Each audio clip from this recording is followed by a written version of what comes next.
Hello my dear friends, welcome back once again. Students, आज हमारे साथ एक बहुत स्पेशल गेस्ट जुड़े हैं। सबसे पहले बहुत बहुत स्वागत है आपका। Thank you sir. चलिए, बहुत सारे स्टूडेंट्स आपका इंटरव्यू देख रहे हैं, आपकी जर्नी के बारे में जानना चाहते हैं। तो first of all introduce yourself. Sir, I'm Srijit Chatterjee. I'm from West Bengal, Kolkata, okay.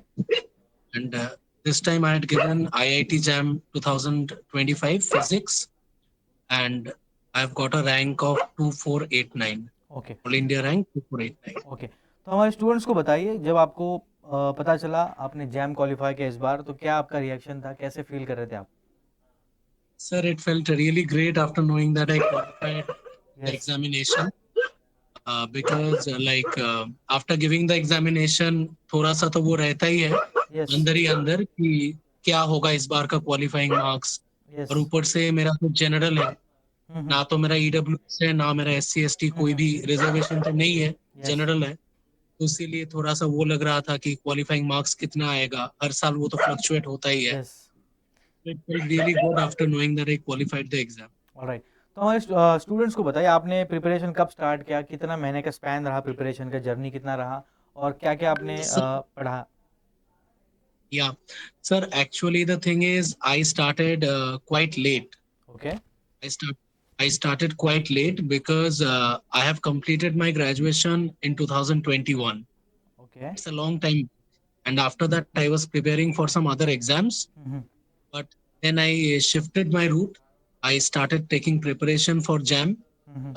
since maybe last September, उस time से, maybe August September उस time से. हम्म। And after that, I started taking full-fledged preparation from the month of October, November, उस time के around. I started taking full-fledged preparation and I had around 3 months. So हम्म। थोड़ा सा concise रख के ही मैं preparation लेता गया. हम्म। And after that, I applied for the exam and then I qualified. Okay, तो आपने मेंशन किया आपका बीच में गैप रहा, आपने क्वाइट लेट स्टार्ट किया।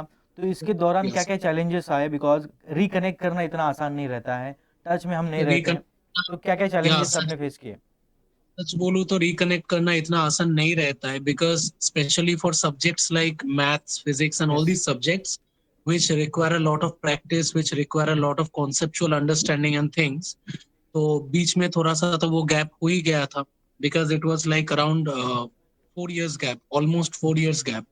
So the thing is, जब हम ग्रेजुएशन कर रहे होते हैं, जब हम कॉलेज में पढ़ रहे होते हैं, तो हम चीजों को पढ़ते हैं, एग्जाम्स देते हैं, तो उसके साथ ना हम बहुत अच्छे से जुड़े रहते हैं, टच में रहते हैं।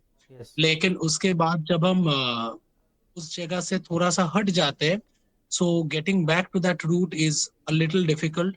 And if my juniors are listening to me right now, I would obviously suggest them कि अगर तुम लोग सेकंड ईयर में हो, थर्ड ईयर में हो, then this is the best time to start taking your preparation. Hmm.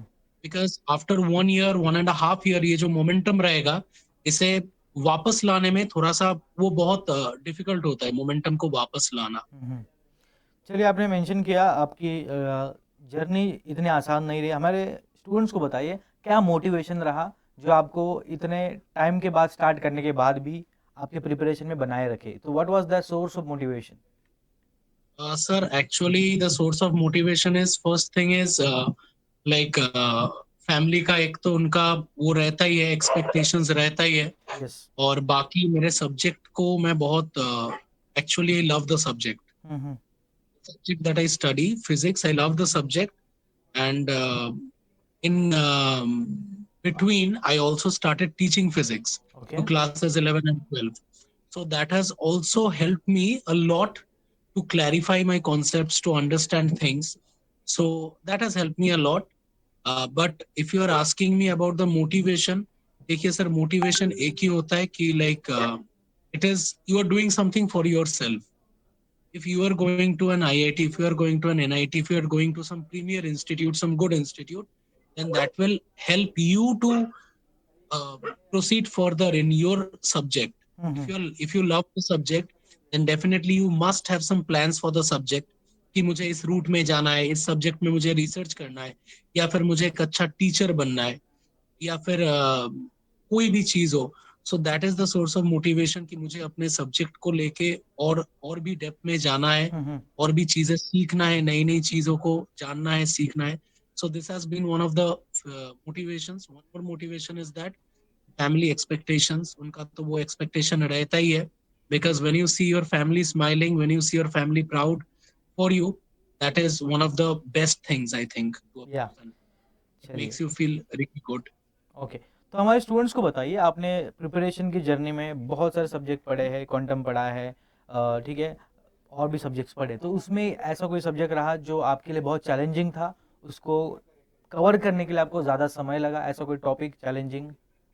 Sir देखिए, challenging मतलब सब कुछ तो करना ही पड़ता है, हम्म। लेकिन the thing that I particularly feel कि जब हम क्लासेस 11th 12th में पढ़ते हैं फिजिक्स, हम्म। तो वहां तो हमको क्वांटम का कोई भी एक्सपोजर नहीं रहता है ना. यस। बहुत बहुत कम रहता है क्वांटम का एक्सपोजर एक्चुअली. थोड़ा बहुत हम फोटो इलेक्ट्रिक इफेक्ट पढ़ते हैं, थोड़ा बहुत हम ईएमआई डी वगैरह ब्रॉगली पढ़ते हाइपो, हैं। यस। हाँ ये सब पढ़ते हैं, लेकिन उनमें भी उतना ज्यादा कुछ रहता नहीं है. ब्लैक बॉडी रेडिएशन भी हम पढ़ते हैं, लेकिन वो तो हम क्वांटम नजरिए से देखते ही नहीं है जब हम क्लास 11th 12th में पढ़ते हैं. Yes. So I particularly feel that subjects like quantum mechanics, these require a little bit more rigor, a little bit more practice, because उनका हमें पहले से कोई एक्सपोजर नहीं रहता है. वही अगर आप देखोगे, तो अगर कोई बच्चा क्लास 11th 12th में कोई कॉम्पिटिटिव एग्जाम के लिए भी प्रिपरेशन ले रहा है along with school boards and all, then I think उसका ना वो जो मैकेनिक्स वाला पोर्शन होता है, इलेक्ट्रोमैग्नेटिज्म जो पोर्शन होता है, इलेक्ट्रोडायनामिक्स का पोर्शन, वो पोर्शन थोड़ा सा स्ट्रांग रहता है. हालांकि बहुत सारी चीजें नई एडअप होते हैं ग्रेजुएशन में, hmm. Like more mathematical concepts, gradient, divergence, curl, ये सब एडअप होते हैं, लेकिन ऊपर ऊपर से एक बना रहता है कॉन्सेप्ट कि हाँ ये आने वाला है, इसे हम पढ़ने वाले हैं. तो I think more rigor is required for subjects like quantum mechanics, जिनके बारे में हमको एक्सपोजर नहीं दिया जाता है क्लास 11th ऑलराइट। और mathematics physics as well. Mathematical physics भी, ओके। तो हमें बताइए, स्टूडेंट्स को ऐसा कोई सब्जेक्ट रहा है, आपने बताया चैलेंजिंग सब्जेक्ट, तो ऐसा कोई सब्जेक्ट जो आपको पढ़ने में मज़ा आता था, आपका फेवरेट टॉपिक भी रहा है, ऐसा कोई? मैकेनिक्स, अच्छा, इलेक्ट्रोडायनामिक्स. मैकेनिक्स और इलेक्ट्रोडायनामिक्स, ऑलराइट। मैकेनिक्स, इलेक्ट्रोडायनामिक्स, और भी मतलब सभी सब्जेक्ट्स अच्छा लगता था. फिजिक्स में सभी सब्जेक्ट्स अच्छे हैं, लेकिन पर्सनली मुझे mechanics, quantum mechanics, mechanics, electrodynamics ये ज्यादा अच्छे लगते थे, because actually we can relate to hmm. Our daily life easily with these kind of subjects. Specially mechanics तो हम बहुत अच्छे से रिलेट कर सकते हैं. जो प्लैनेटरी मोशन होते हैं, जो लॉज ऑफ मोशन होते हैं, 2D मोशन होता है, यस। काइनेमेटिक्स होता है, फ्लूइड्स होते हैं, ये सारी चीजें तो हम डेली लाइफ में देखते भी है. और that is actually also motivation for me. Physics एक ऐसा सब्जेक्ट है जिसको हम आसपास के दुनिया से रिलेट कर पा रहे हैं। देख लाइफ में देख सकते हैं कि हम्म। हाँ सच में कार मूव कर रहा है, सच में ये आदमी वॉक कर रहा है, रन कर रहा है. So this is the thing. Alright. So my next question for you, आपका जो जैम क्वालिफाई हुआ है, जो सक्सेस आपने हासिल किया है, वो एक माइलस्टोन है आपके करियर में, तो इसके आगे आप क्या देख रहे हो, फ्यूचर किधर आप जाना चाहोगे, what's your future plans? So my future plans is that like with my jam score I want to go for counseling, hmm. and hopefully आप लोगों का आशीर्वाद भी चाहिए, भगवान का आशीर्वाद भी चाहिए, और सब कुछ ठीक रहा, then I'll get a good institute for pursuing my masters, definitely. and after that I plan to do like higher studies in alright. physics. चलिए, उसके तो साथ साथ यस और यस। उसके साथ साथ मुझे फिजिक्स पढ़ाना भी अच्छा लगता है. हम्म। Classes 11th 12th 9th 10th 11th 12th तो मैं पढ़ाता ही हूँ. तो मैं थोड़ा सा और सब्जेक्ट को भी जानना चाहता हूँ, और मेरा टीचिंग का जो स्किल है उसको भी हम्म। डेवलप करना चाहता हूँ, एज अ टीचर भी ग्रो करना चाहता डेफिनेटली। और देखिए, फिजिक्स में स्टूडेंट्स में बताना चाहता हूँ इधर, नॉलेज और टीचिंग्स के लिए दो अलग अलग चीज़ें हैं, ठीक है? अगर आपके हूँ. पास हाँ नॉलेज है, ऐसा ज़रूरी नहीं कि आप अच्छा पढ़ा लोगे, आप अच्छा पढ़ाते हाँ हो, हाँ. ज़रूरी नहीं आप नॉलेज हो आपके पास, तो बहुत इंपॉर्टेंट दोनों पिलर्स मजबूत करना। आगे अगर आप जाओगे, ठीक है, एग्जाम देने जाओगे, तो मेक श्योर कि दोनों चीज़ों पे आप काम करो, ठीक है? अगर आप असिस्टेंट प्रोफेसर बनना चाहते हो, रिसर्च में भी जाना चाहते हो, तो ये दोनों चीज़ें याद रखिए। मेरा नेक्स्ट सवाल आपके लिए, जैम 2025 क्वालिफाई किया, इसका क्रेडिट आप किसको देना चाहोगे? ऐसा कोई इंसान, आपके पेरेंट्स होंगे, रिलेटिव्स में, या आपके दोस्त, ऐसा कोई एक इंसान है?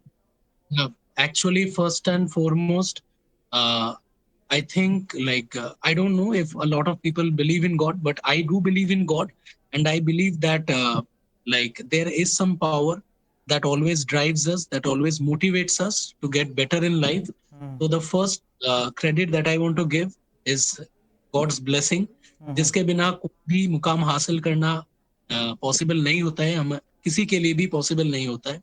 After that, if you are asking me, then the representation of gods that we see in our lives is our mother and father. Yes तो उनको मैं सबसे ज्यादा क्रेडिट देना चाहूंगा. और उसके अलावा मेरे घर वाले वो बहुत सपोर्टिव रहे हैं. मेरे family members, my mother, father, grandfather, grandmother, then my sisters and all, they have been very my uncle, aunt, sisters, and everyone, my close people, they have been very supportive, especially some of my teachers and some of my really close people in my lives. They have been a source of constant motivation. They have always motivated me. They have always told me that, look, maybe you are out of touch with your subject, but hmm still you have the capability, you have the potential. If you try, जी you can do good. So they have, yes I give definitely my credit to all these close people in my life who have constantly supported me and motivated. Definitely तो आपने बात की आप God पे trust करते हो उन पे बिलीव करते हो डेफिनेटली साइंस तो गॉड के बाद आता है साइंस क्या साइंस में खोज होती है अभी आपने देखा होगा ग्रेविटी पहले फोर्स मानते थे अभी क्वांटम बोलते हैं ग्रेविटी फोर्स भी नहीं है तो डेफिनेटली Yeah. ये रिवोल्यूशन होता रहेगा तो हमें अपने बिलीफ पे ट्रस्ट करना चाहिए हमें इंस्टिंक्ट पे ट्रस्ट करना चाहिए बहुत अच्छा लगा आपसे बात करके I wish you all the best और सभी स्टूडेंट जो ये वीडियो देख रहे हैं इंटरव्यू देख रहे हैं आशा करता हूँ सभी कुछ ना कुछ सीख के जाएंगे और इम्प्लीमेंट करेंगे अपने But पढ़ाई में also before ending our conversation, I would also like to give credit to the teachers of IFAs. They have also like worked really hard. Like I had taken the recorded course, although okay I had not taken the live course, but in the recorded course also they have worked really hard. Like I've gone through the lectures. Like I didn't get a lot of time to go through all the lectures, but जितना भी मैंने lectures cover किया है, those are really good lectures. And अगर कोई dedicatedly follow करे अपने teachers के गाइडेंस को, प्रैक्टिस करे, then definitely he or she will be able to definitely achieve या really good. सो बहुत अच्छी बात की अपने मेंटर्स पे बिलीव करिए ठीक है हम ऐसा नहीं कहते आईएफएस के टीचर जो भी आपके मेंटर्स है उन पे ट्रस्ट करिए Exactly. Definitely you will get your success तो बहुत अच्छा लगा आपसे बात करके बहुत बहुत शुक्रिया चलिए धन्यवाद Thank you, sir. Thank you so much